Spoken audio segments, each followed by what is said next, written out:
Bismillahirrahmanirrahim. Assalamu alaikum traders. I am Ayub Rana and you are watching your own channel Trade Track. आज की video में हम एक US oil का trading तो नहीं, खैर मैं इन्वेस्टमेंट प्लान इसे कहूँगा, इन्वेस्टमेंट प्लान शेयर करेंगे। वो ये है कि हम यूएस ऑयल जो कि नीचे आ रहा है इसे हम as a buying opportunity consider कर रहे हैं और हम एक ऐसा प्लान मैंने तरतीब दिया है कि जिसमें अगर आप इसको बाय करते जाएंगे तो आपका अकाउंट वॉश भी नहीं होगा और जब तक ये नीचे आता जाएगा आपको इसमें फ़ायदा होगा कि आप इसके डिप्स को बाय करते जाएंगे और जैसे ही ऑयल फिर पंप करेगा तो आपका अकाउंट फिर ब्लू होता जाएगा और आपको प्रॉफिट होता जाएगा। फर्स्ट ऑफ ऑल हम इसको टेक्निकली एनालाइज करते हैं कि इसका लॉन्ग टर्म ट्रेंड क्या है और हम इसको क्यों बाय की तरफ देख रहे हैं। पहले तो इसकी बात करते हैं कि ये है क्या चीज़। यूएस ऑयल जो है ये क्रूड ऑयल है जिससे आपका फिर जाके रिफाइन होकर पेट्रोल निकलता है, डीजल निकलता है, केरोसिन ऑयल निकलता है। तो ये चीज़ें जो है ना, इनकी डिमांड विद टाइम बढ़नी है क्योंकि आप देख रहे हैं इंडस्ट्रीज बढ़ती जा रही हैं, मैन्युफैक्चरिंग बढ़ती जा रही है, मोटर कार्स बढ़ती जा रही हैं, तो इसकी तो डिमांड बढ़नी है ऑयल की।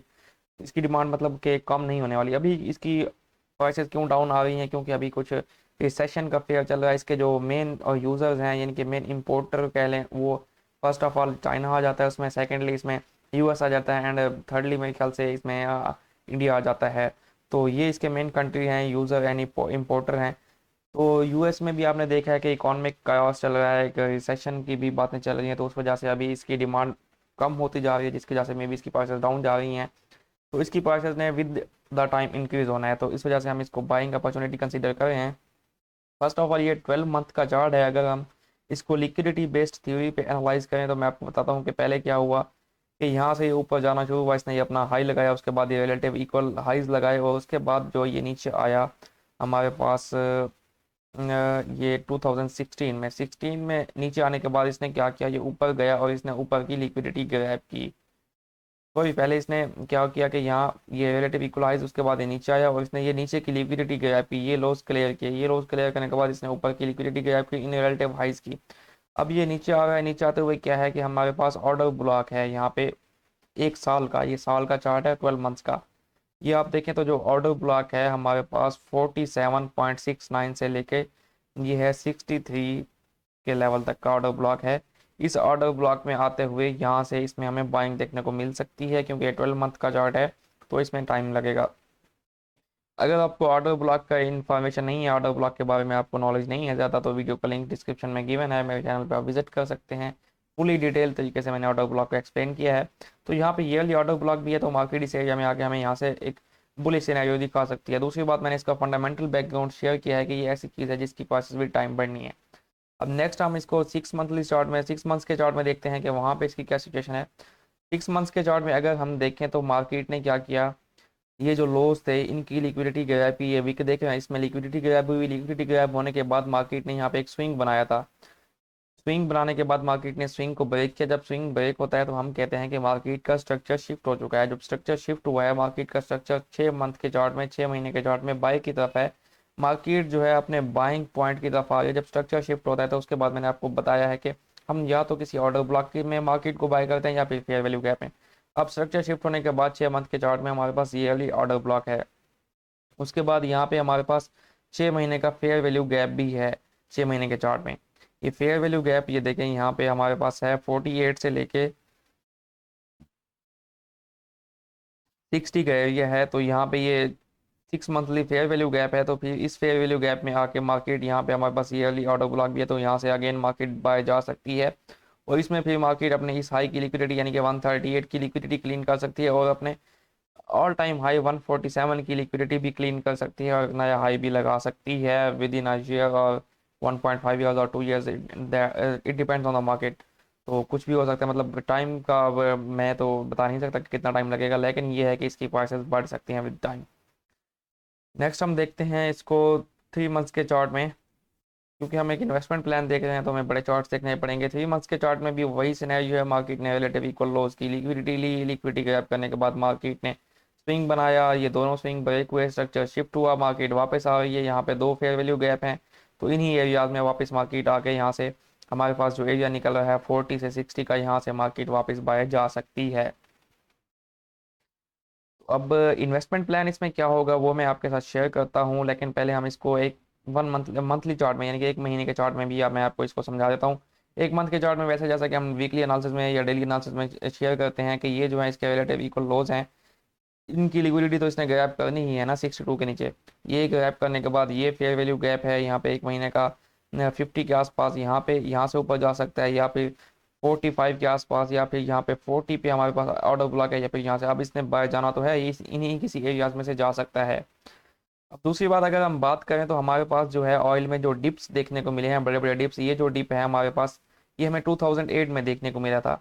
2008 में ये डिप क्यों देखने को मिला था? उस वक्त जो है मेजर इकोनॉमिक क्राइसिस आया था, इकोनॉमीज कोलैप्स हो गई थी यूएस की और चाइना की, उनकी इकोनॉमीज कोलैप्स होने की वजह से, क्योंकि ये बहुत बड़े यूज़र हैं, इंपोर्टर हैं ऑयल के।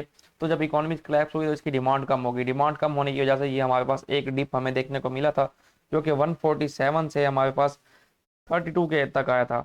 उसके बाद नेक्स्ट डिप हमें देखने को मिला इसमें 2014 में, ये इतना बड़ा डिप नहीं था, जो कि हमें 104 से 26 तक देखने को मिला। इसमें क्या था, इस एरिया में अगर आप गूगल करें तो आपको पता चलेगा कि जो ये 2014 का डिप आया था ऑयल में, इसकी मेजर रीज़न ये थी कि सप्लाई बढ़ गई थी, कुछ क्रैशेस आ गए थे, क्योंकि इसके जो सप्लायर हैं मेजर, उनमें सऊदी अरेबिया है, रशिया है, उनमें कोई क्लैश आया था, जिसकी वजह से सप्लाई बढ़ गई थी, जिस सप्लाई को कंट्रोल ना कर पाई है, सप्लाई बढ़ने की वजह से भी इसकी प्राइसेस डाउन चली जाती हैं। तो सप्लाई बढ़ गई, डिमांड कम रहेगी, तो फिर सब इसकी जो प्राइसेस हैं वो डाउन आ गई। नेक्स्ट जो हमें इसमें डिप देखने को मिला था वो हमें मिला था फरवरी 2020 से। आप देखें तो 2020 और 21 में डिप, हमें ये 2020 में डिप देखने को मिला, जो कि रिसेंट ईयर्स में हमारे पास ये डिप था, ये था कोविड की वजह से। कोविड-19 में क्या हुआ कि इंडस्ट्रीज बंद हो गई, आपने देखा लॉकडाउन लग गए, मशीनरी बंद हो गई यूज़ होना, और आपकी मोटर कार चलना बंद हो गई, तो उस वजह से इसकी डिमांड कम हो गई। जब ऑयल की डिमांड कम होगी तो डिप आया मार्केट में, हमें प्राइसेस लोअर देखने को मिली। अभी अगर हम इसमें डिप देखें तो अभी भी जो डिप है वो रिसेशन के डर की वजह से इसमें हमें डिप देखने को मिला है। आप देखते हैं यूएस की इकॉनमी में बैंक कोलैप्स हो रहे हैं, जो में यूएस की इकॉनमिक ग्रोथ है वो कम हो रही है, और इसी तरह चाइना इसका इम्पोर्टर है, चाइना को देखें तो उसकी भी इकॉनमी में थोड़े बहुत वो कोलैप्स आपको देखने को मिल सकता है, जैसा कि वहाँ पे अभी तक लॉकडाउन अभी रिसेंटली ख़त्म हुआ है, जिसकी वजह से इसकी डिमांड कम थी और अभी इसमें प्राइसेस डाउन जा रही हैं। नेक्स्ट जब ये सब चीज़ें ख़त्म हो जाएंगी, यानी कि इकॉनमी ऑन ट्रैक आ जाएगी, इकॉनमी ट्रैक पे आ जाएगी, सब कुछ इसकी डिमांड बैलेंस हो जाएगी, तब इसकी प्राइसेस फिर मज़ीद ऊपर जा सकती हैं। तो नेक्स्ट हम चलते हैं अपने प्लान की तरफ के इन्वेस्टमेंट प्लान हमारा क्या है। इन्वेस्टमेंट प्लान हमारा ये है, उस जो हमारा इन्वेस्टमेंट प्लान है उसके मुताबिक आपके पास $2100 की इक्विटी आपके अकाउंट में होनी चाहिए। $2100 की आपके अकाउंट में इक्विटी है तो आप $60 पे पहली एक $0.01 की 0.01 सेंट, यानी कि 0.01 की जो हमारी लॉट होती है वो आपने एक बाय करनी है। 0.01 से जब आप बाय करते हैं तो चूंकि 60 से अगर ये 59 पे आता है, यानी कि $1 की मूव में ऑयल की 100 पिप्स होते हैं, तो 0.01 की लॉट से अगर आप 60 पे बाय करते हैं और 59 पे ऑयल आ जाता है तो आपको $10 का लॉस होगा। लेकिन अगर ये 60 से 50 पे आ जाए तो आपको कितना लॉस होगा? 100 का।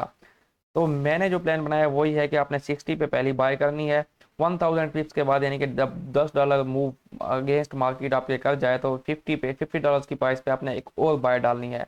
इस तरह आपकी $50 की प्राइस पे 0.02 की दो बाय की ट्रेड लग जाएंगी और आपका लॉस $100 का चल रहा होगा, और आपकी इक्विटी जो है इस टाइम 2000 होगी।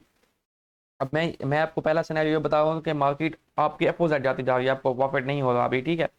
तो आपने क्या करना है, अब मार्केट अगेन 40 पे आ गया, 60 पे आपने पहली बार डाली, 50 पे आपने दूसरी बार डाली, अब मार्केट 40 पे आ गई है। 40 पे आई है तो आपने एक तीसरी 0.01 की तीसरी बाय की लॉट डालनी है। आपकी टोटल कम्युलेटिव लॉट्स जो होंगी 0.03 हो जाएंगी, और आपका पीछे से जो लॉस चला होगा 100 का होगा। अब जो आपको 50 पे आपने दो बाय डाली थी उनका जो लॉस होगा वो 200, तो कम्युलेटिव लॉस आपका 300 हो जाएगा और आपकी इक्विटी बच जाएगी $1900 की। अब कहते हैं, अब अगर हम देखें तो क्या होगा कि मार्केट 40 पे भी नहीं होती, मार्केट 30 पे आ जाती है, यानी कि ऑयल की प्राइस जो है $30 पर बैरल हो जाती है। तो आपने 30 पे एक और 0.01 की बाय की लॉट ऐड करनी है, तो इस तो आपकी टोटल लॉट्स जो है 0.04 हो जाएंगी, और आपका जो पीछे से लॉस चला होगा 0.03 की लॉट्स का वो 300 हो जाएगा, और 300 आपका पिछला लॉस था, तो कमुलेटिव लॉस आपका टोटल लॉस $600 हो जाएगा। आपकी इक्विटी कितनी बच जाएगी? 2100 में से 600, यानी कि 2100 में से 600 माइनस करें तो आपकी 1500 की इक्विटी बच जाएगी।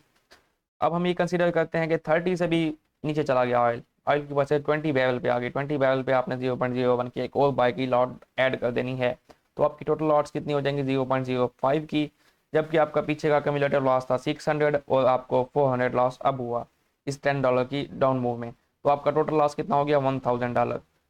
तो आपकी इक्विटी 2100 थी, लॉस आपका 1000 हो गया, आपके पास इक्विटी बच गई $1100 की। नेक्स्ट हम चलते हैं कि मार्केट फिर भी आपकी फेवर में नहीं जा रही। मैं आपको सारा लॉस का सिनेरियो बता रहा हूँ अभी। मार्केट आपकी फेवर में नहीं जा रही। आप मार्केट ने क्या किया, मार्केट आ गई $10 पे, यानी कि ऑयल की प्राइसेस हो गई $10 पर बैरल। जब इतनी होगी तो आपने क्या देखा कि वहाँ पे आपने एक और बाई की लॉट ऐड कर दी, आपकी टोटल जो लॉट्स हैं 0.06 की हो गई, और आपका पीछे कम्युलेटेड लॉस लॉस जो था वो 1000 था। अब आपको जो लॉस हुआ रिसेट वो 500 हुआ, टोटल आपका लॉस हो गया 1500। इक्विटी कितनी थी आपकी 2100, लॉस हुआ 1500, तो पीछे बच गया आपका $600 का अकाउंट। अब नेक्स्ट क्या बचता है, $10 के नीचे आपका जीरो। अब ऑयल की प्राइसेस जीरो पे आने से तो रही, क्योंकि ये जो ऑयल है मुफ्त तो बिकने से रहा। जो लोग, जो ममालिक या जो कंट्रीज ऑयल को ड्रिल कर रहे हैं, क्या वो मुफ्त बांटेंगे? मुफ्त तो नहीं बांटेगा, इसकी निकालने की कोई प्राइस है, कॉस्ट है, इस पे आती है। वो कॉस्ट तो उन्होंने लेनी है, कम से कम जीरो पे आने से तो रहा। तो आपका अकाउंट वॉश तब होगा जब ये इक्विटी, आपकी इक्विटी तब वॉश होगी जब ऑयल की प्राइस $0 पर बैरल हो जाए, जो कि कभी नहीं होगी। जब तक $0 पर बैरल नहीं होगी आपका अकाउंट वॉश नहीं होगा, तो आपने होल्ड करना है। इस तरह से आपकी अगर ये $10 पर बैरल पे भी आ जाए, आपकी 0.06 की लॉट्स होंगी और आपकी इक्विटी 600 की बाकी रहेगी। हाँ, इन केस जीरो हो भी जाए, जो कि नामुमकिन सी बात है, तो आपकी इक्विटी जीरो हो सकती है, जिसके 0.00001 कहीं जाके चांसेस हैं। लेकिन ये जीरो नहीं हो सकती, क्यों? क्योंकि कोई भी चीज़ जिसकी वर्थ है, जिसका यूज़ है, वो कभी भी मुफ्त नहीं सेल हो सकती, और जिसको निकालने या बनाने पे पैसा लगता है वो कभी भी मुफ्त सेल नहीं हो सकती। तो अब क्या करते हैं कि चलें, अब यहाँ से अगर ये आपके फेवर में मूव करता है 40 से 50 से 60 से, तो आपने इसको होल्ड कहाँ तक करना है? जैसा कि मैंने आपको चार्ट्स में समझाया है, मेरा जो इसमें टारगेट है लॉन्ग टर्म, वो इसकी नेक्स्ट लिक्विडिटी है जो हमारे पास 130, फर्स्ट लिक्विडिटी 130 पे है।